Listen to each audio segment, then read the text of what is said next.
خبردار کسی کی بچی کی عزت سے کھیلنے کی کوشش نہ کرنا، ورنہ اللہ تبارک و تعالیٰ بڑی سخت سزا دیتے، بچو۔ وہ کہتی ہے جب حضور نے کہا نا بیٹیاں برابر ہوتی ہیں تو میرے اندر سے ایک آواز نکلی، میں نے کہا او حاتم تائی کی بیٹی تو غلط تھی، یہ بادشاہ نہیں ہے تو اللہ کے سچے رسول ہیں، بادشاہ تو سخت سزائیں دیتے ہیں۔ کہتے ہیں حضور میرے قریب آئے اور آ کے کہنے لگے تو سردار کی بیٹی ہے، تیرے باپ میں اچھی خصلتیں پائی جاتی تھی، بتا تیرے ساتھ کیا معاملہ کروں، کیا معاملہ، یہ حضور کی پسند ہے، کیا معاملہ کروں؟ تو کہنے لگی میں چاہتی ہوں مجھے آزاد کر دے۔ کہتی مجھے امید نہیں تھی، حضور کہیں گے ٹھہر جا بیٹھ جا بات کرتے ہیں، مشاورت ہوتی ہے، پھر اس کے بعد کوئی فیصلہ ہوتا ہے، کہا آزاد کر دو۔ کہتی حضور نے میرے کہنے پر فوراً ہی اگلا جملہ ہی نہیں کہا، فرمایا جا تو آزاد ہے۔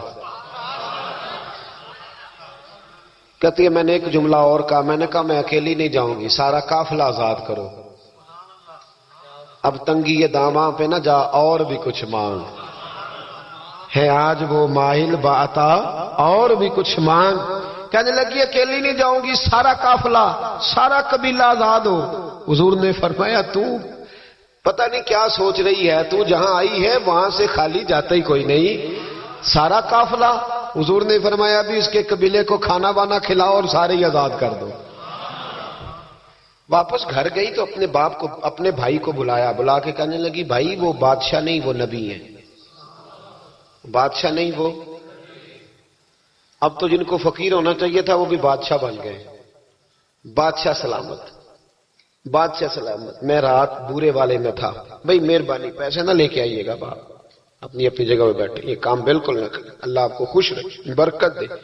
میں اس کو حرام نہیں کہتا پر یہ سٹائل نذرانے کا درست نہیں، اس سے بچا کرے، ورنہ پھر وہی بندہ چنگا لگنا جنہیں پیسے لے کے آنا ہے، دوجے کا دل کرنا ہے ٹوری جانتے چنگے نے، اس لیے اس چکر سے باہر نکلیں تاکہ قوم سمجھدار ہو جائے، بالکل یہ کام نہیں کریں۔ سنیں اور یاد رکھیں، میں تھا وہاں دور تو دو تین بچے نا یوں ہاتھ باندھ کے کھڑے ہو گئے۔ اب حضور نے فرمایا کہ اس طرح کا معاملہ نہ کرو جیسے مجوسی اپنے بادشاہوں کے ساتھ کرتے تھے۔ میں کہ پتر بیٹھ جو کہندے نہیں ساڈی ڈیوٹی ہے، میں کہ کیس لائیے، میں بادشاہ سلامت ہوں تو بیٹھ جو کرسی تے آرام نال، کیا چکر چل گیا ہے، ہاتھ باندھ کے کھڑے ہونا، کونوں میں کھڑے، کیا اس کا مطلب؟ ادب آداب ہیں کرنے چاہیے، لیکن کیا لوگوں کو سزا ملی ہوئی ہے کہ وہ بیچارہ جو غریب آدمی ادب آداب صرف اس کی ذمہ داری ہے؟ ماڑا آیا تو پیر صاحب نے ادب پہ لگا دیا اور تگڑا آیا تو خود ادب کرنا شروع کر دیا، یہ کس قسم کا تماشا ہے؟ یہ کوئی طریقہ نہیں، ادب آداب ہونے چاہیے لیکن غریبوں کو سزا، انہیں سزا نہ دو اگر بیچارے آ گئے ہیں تمہارے آستانہ عالیہ پہ۔ بہرحال آمدام برسر مطلب کہنے لگی میں دیکھ کے آئی ہوں، جو بادشاہ نہیں نبی ہیں، تو ادھی کہنے لگا میں عورتوں کی باتوں پہ یقین نہیں کرتا، میں خود جا کے دیکھوں گا۔ میں نے کہا غریبی میرے نبی کی پسند ہے، حضور نے اللہ سے غریبی مانگ کے لی ہے، کہا یا اللہ مجھے زیادہ پیسے نہ دینا، ایک وقت کی روٹی دینا۔ اور حضور فرماتے رب نے اختیار دیا ہے اگر میں چاہوں تو خود پہاڑ سونے کا بن جائے اور میرے ساتھ چلا کرے، پر میں نے اللہ سے زیادہ دولت مانگی۔ او بھائی دولت بڑی پیاری ہوتی تو سب سے زیادہ میرے نبی کی تجوریوں میں ہوتی۔ حضور نے دولت بانٹی ضرور ہے لیکن حضور نے اس سے پیار، یاد رکھے ہم تو پاگل ہو گئے پیسوں کے پیچھے بھاگ بھاگ، جو سڑک پہ ادھر جا رہا ہے وہ پیسے دینے جا رہا ہے، جو ادھر جا رہا ہے وہ لینے جا رہا ہے، پیسے کا ہی چکر ہے سارا، پیسے کا ہی چکر ہے، پیسے۔ ایک صاحب نے فون کیا کہنے لگے کو ٹائم دے دے، تو میں نے کہا بس یار وقت تھوڑے دے دے، کہتے تو خوش کر دیں گے۔ میں کہ مثلا تو کی کرے گا؟ کہتے جننے پیسے کہو گے لب جائیں گے۔ تو میں نے کہا یار ہر ایک کو بکاؤ مال نہ سمجھا کر، ہمارا بہت زیادہ ریٹ ہے تو دے ہی نہیں سکتا۔ کہنے لگے کون دے سکتا ہے؟ میں نے کہا دنیا میں کوئی بھی نہیں دے سکتا، ہمارا ریٹ ذرا زیادہ ہے۔ ہم نے اگر ریٹ مانگنا ہوا تو قیامت کے دن غوث اعظم جیلانی سے جا کے مانگیں گے، یا ان سے مانگیں گے جن کے نام کی دہائی دیتے رہے ہیں، تعریف مصطفیٰ کی کرے اور نتیجہ ہم دنیا داروں سے مانگیں، انہی سے لیں گے نتیجہ جن کے قصیدے ساری زندگی گائے ہیں۔ ہاں تو اس لیے چکر سے باہر آمدام برسر مطلب ادھی کہتے ہیں کہ میں خود جاؤں گا پھر جا کے دیکھوں گا۔ ادھی مدینے آئے دیکھنے، اور جب بندہ کسی کو دیکھنے آتا ہے تو تنقیدی نظر سے آتا ہے، کہتے ہیں میں مسجد نبی میں پہنچا تو کچی زمین پر غلاموں کے ساتھ، ادھر دیکھو یہ بھی تو حضور کی سنت ہے نا جی. حضرت ابو ہریرہ صحیح سند کی حدیث بخاری میں فرماتے ہیں حضور کے ساتھ ایک سفر میں تھا، نبی پاک علیہ السلام نے فرمایا کھانا نہ پکا لیں. حضور پکا لیں. فرمایا تو گوشت لے آ، تو اس طرح کر، مسالہ جات تیار کر لے، تو فلاں چیز کر لے. آخر میں حضور فرمانے لگے میں لکڑیاں کٹھی کر کے لاتا ہوں. جی اللہ کرے پیرانو حدیث زبانی یاد ہو جائے، آمین تے آخیا جی میں لکڑیاں کٹھی کر کے لاتا ہوں. لکڑیاں عرض کی یا رسول اللہ ہم کر دیں گے، تو محبوب نے فرمایا سارے کٹھے نہیں جا رہے، کوئی عرض نہیں میں بھی لے آؤں گا. تو فرماتے حضور اٹھے اور لکڑیاں کٹھی کر کے لائے. جب مسجد نبوی شریف بن رہی تھی تو جناب ابو ہریرہ فرماتے ہیں میں 3 اینٹیں اٹھا کے لا رہا تھا، اللہ کے رسول 7 اینٹیں اٹھا کے لا رہے تھے. 7 اینٹیں. چودھری صاحب آپ روز آ کے کہہ دیتے ہیں قاری صاحب مسجد کی صفائی نہیں ہوئی، تو نہیں کر سکتا مسجد کی صفائی؟ کیا سمجھتا ہے تو اپنے آپ؟ صدر بننے کا کیا مطلب ہوتا ہے کہ بندہ روب ڈالنے لگے؟ دنیا میں جو سب سے زیادہ عزت والا اور بڑا ہوتا ہے وہ وہی ہوتا ہے جو اللہ کے گھر میں جھاڑو دیا کرتا ہے. کیا لوگوں نے معیار بنا لیا ہے؟ یہ معیار ہے. جو قوم کا بڑا ہوتا ہے وہ قوم کا خادم ہوتا ہے. عدی کہتے ہیں میں مدینے آیا تو میں نے نبی پاک علیہ السلام کو غلاموں کے ساتھ کچی زمین پہ بیٹھے دیکھا. اور غلام بھی کون؟ ایک طرف حضرت بلال حبشی بیٹھے اور دوسری جانب حضرت عمار بن یاسر بیٹھے. کہتے ہیں حضور بیچ بیٹھے، کھانا کھایا جا رہا ہے. اور حیران میں اس وقت ہوا جب اسی پلیٹ سے نبی پاک بھی کھا رہے ہیں اور بلال حبشی بھی کھا رہے ہیں ساتھ بیٹھ کے حضور نے. عدی کہتے ہیں میرے دل پہ چوٹ لگی. میں نے کہا نہیں یار یہ بادشاہ نہیں، یہ بادشاہ جو اس طرح غریبوں کے بیچ بیٹھ کے روٹی کھائے. ہمارے تو بادشاہ غریبوں کے حق میں تقریر کرتے ہیں نا. ویسے ان سے پوچھو کہ اس گاؤں سے ڈنگے کا کرایہ کتنا ہے، اور پھر ڈنگے سے لالے موسے کا کتنا ہے، ان کو کوئی پتہ نہیں. ان چودھریوں کو بچوں کو کھڑے کر کے پوچھو کبھی چنے کی دال کا بھاؤ کیا ہے، کدی آندھی ہوئے تو پتا ہوئے نا. ان کو کیا پتا؟ ان کے گھر میں تو آ جاتی، اللہ جانے کہاں سے آتی ہے، ہم بدگمانی نہیں کرتے. لیکن حضور ایک پلیٹ میں کھانا کھا رہے.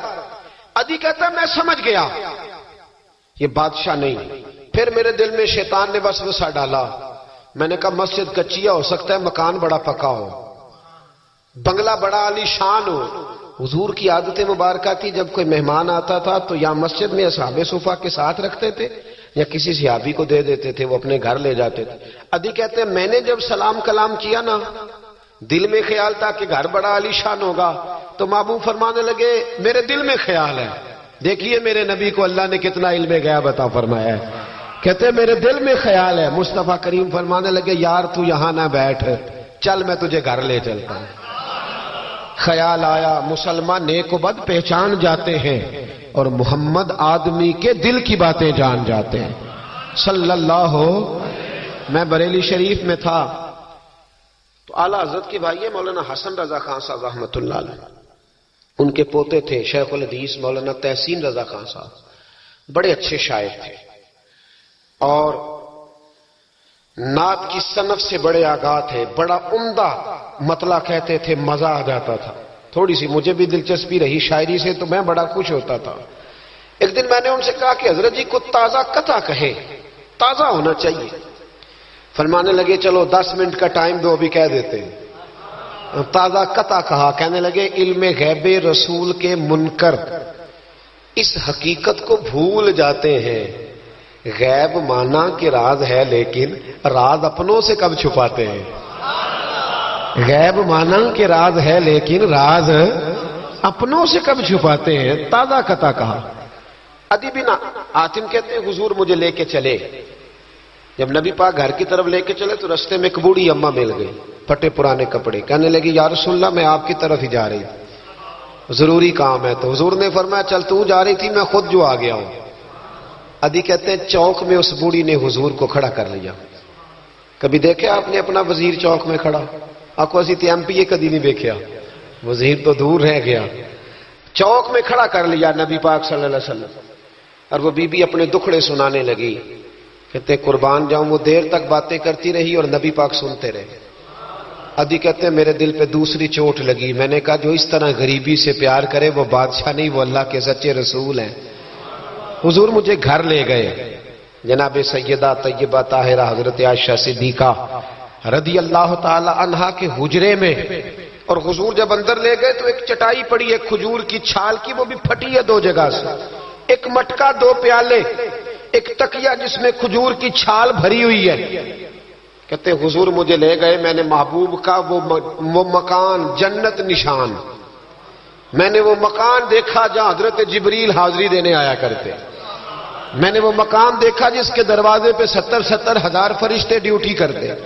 میں نے وہ مکان دیکھا. کہتے میں حیران ہو گیا. حضور مجھے بٹھا کے گئے دوسرے کمرے میں، اور وہاں سے حضور سرکہ لائے، کھجوریں لائے، تھوڑا سا کھانا لائے. کہتے میرے سامنے رکھا. اب میں نے اس کھانے کی سادگی کو بھی دیکھا. لگے جو مزدور شاہ ایسا، نہ دھن نہ دولت سربراہ ایسا، فلک نشیں کا زمین پہ گھر ہے، میرا پیغمبر عظیم تر ہے. کہتے حضور صلی اللہ علیہ وسلم نے کھانا دیا تو حضور کی وہ سادگی. ادھر دیکھیں، اس بندے میں سادگی نہیں نہ ہوتی، اس میں اپنائیت نہیں ہوتی.